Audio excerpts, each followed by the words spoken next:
Qala Nabi sallallahu alaihi wasallam, junjungan kita, panutan kita Gusti Nabi Muhammad sallallahu alaihi wasallam bersabda. Qala Allah Ta'ala, isi sabdanya Nabi adalah firman Allah. Loh, ini kok Nabi bersabda tapi kemudian firman Allah? Ini berarti yang dimaksud adalah hadis qudsi. Ucapan Allah itu ada dua. Ada yang berupa Al-Quran, kalam Allah. Ada yang merupakan hadis qudsi. Hadis qudsi itu ucapan Allah, tapi bukan Al-Quran. Dan tetap saja disampaikan oleh Nabi kita. Apa bedanya antara Al-Quran dengan hadis qudsi? Wal farqu bainahu wa bainal Qur'ani. Perbedaan antara hadis qudsi wa bainal Qur'ani dan Al-Quran adalah annal Qur'ana, sesungguhnya Al-Quran nuzila itu diturunkan oleh Allah lil i'jazi, untuk melemahkan.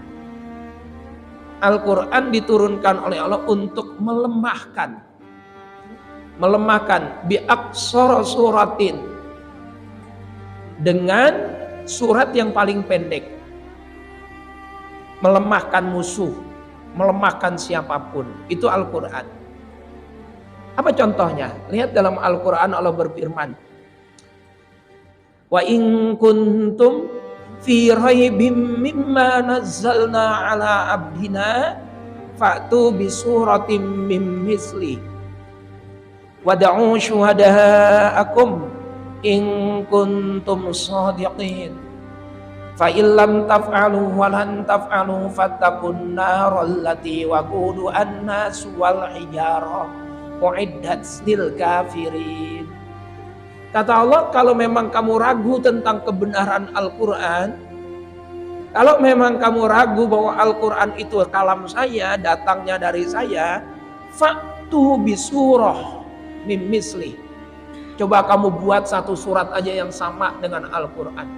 Nah, ini namanya lil i'jaz, untuk melemahkan. Coba kamu buat satu saja surat yang sama dengan Al-Quran. Satu surat itu berapa ayat? Minimal 3 ayat. Surat apa saja yang isinya 3 ayat? Wal asri innal insana lafi khusr. Kemudian surat An-Nasr, idza jaa nasrullahi wal fath. Kemudian surat Al-Kautsar, inna a'tainaka al-kautsar. Coba kamu buat satu aja surat, 3 ayat saja, kata Allah. Terus Allah nantang, wad'u syuhada'akum.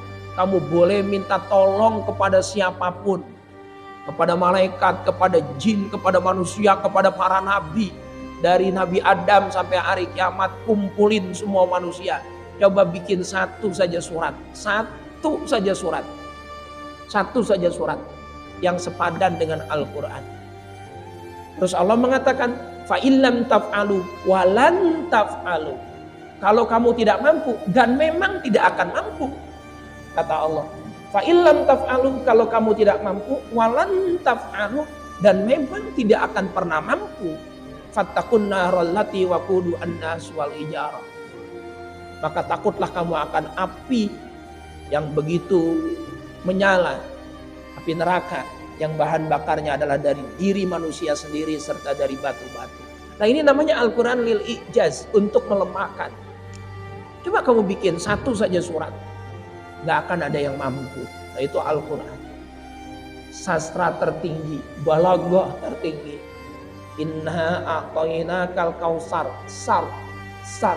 Fasholli li rabbika wanhar, har. Inna syani'aka huwal abtar, tar. Sar, har, har. Ya, itu susah bikinnya. Susah. Sayyidina Umar bin Khattab masuk Islamnya pun karena dengerin Al-Quran. Itu untuk i'jaz, untuk melemahkan. Bawa pedang, enteng pedang, ketemu sama sahabat Amir. Mau kemana Umar? Aku mau temui Muhammad. Mau apa kamu? Saya mau potong lidahnya, saya mau bunuh dia.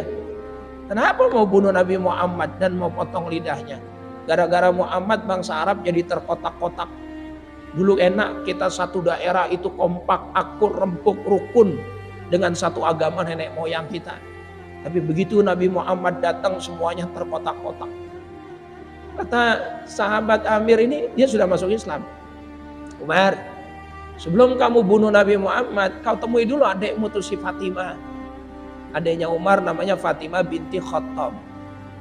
Kamu temuin dulu tuh Fatimah adekmu.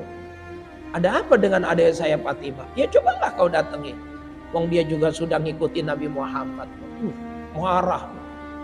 Emosinya tambah memuncak. Sudah kalau gitu sebelum saya bunuh Muhammad, saya bunuh dulu adek saya. Datengin itu. Sampai di rumahnya Fatimah. Fatimah lagi baca Quran. Yang dibaca itu surat Toha. Umar terdiam. Terus dengerin Al-Quran yang dibaca sama adeknya. Semakin didengerin, semakin didengerin, semakin didengerin. Kok makin reda emosinya. Reda, hilang. Setelah emosinya hilang timbul simpati, timbul suka, timbul kekaguman. Akhirnya senang sama Al-Quran. Ini di dalam hati beliau menggerutu. Ini jelas bukan karya manusia. Gak ada manusia yang bisa membuat karya sehebat ini. Ini pasti kalam yang maha kuasa. Nangis Umar. Akhirnya masuk menemui Fatimah. Dek, sing mbok waca iku apa? Dek, yang kamu baca itu apa? Kata Fatimah, ini Al-Quran. Siapa yang mengajarkan kamu? Nabi Muhammad. Ya sudah, antarkan saya ke rumah Muhammad. Mau apa bang? Saya mau masuk Islam. Tuh. Asalnya membunuh Nabi.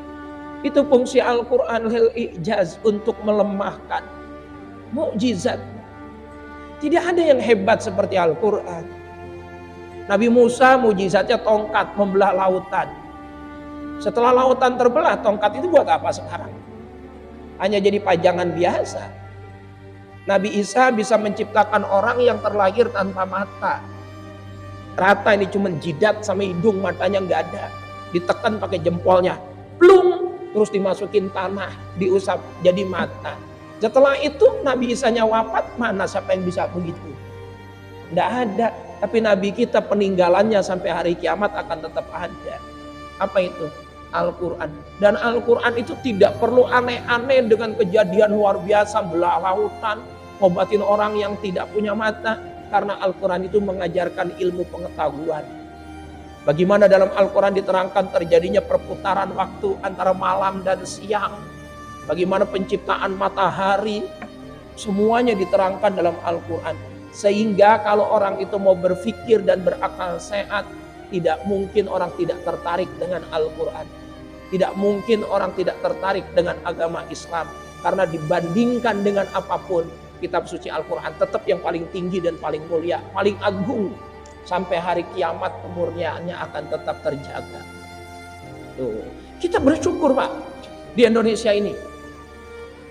Tahun 2022 kemarin, sekarang 2023. Itu telah diteliti, termasuk diantaranya yang meneliti adalah Hadratus Syekh Haji Abdul Qayyum Mansur.